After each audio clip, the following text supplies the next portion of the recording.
உனக்கு இன்னும் 3 நிமிடம் மட்டுமே கால அவகாசம் உள்ளது. அதற்குள் நான் சொல்லும் இந்த பதிவினை நீ முழுவதுமாக கேட்டுவிடு. என்னை நிராகரித்து அவமதிப்பு செய்யாதே. பிறகு நீதான் வருத்தப்படுவாய். உன்னை தேடி உன் அன்னையான நான் வரப்போகிறேன். அன்பு குழந்தையே, என்னிடம் நீ முழு மனதோடு கேள். என்னிடம் உள்ள அனைத்தையும் நான் உனக்கு தருவேன்.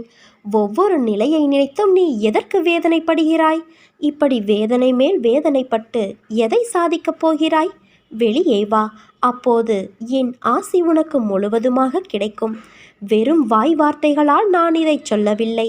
நான் உன்னோடு இருக்கும் பொழுது உன் கவலைகளை என் பாதத்தில் வை. அதன் பிறகு நடப்பதைப் பார்.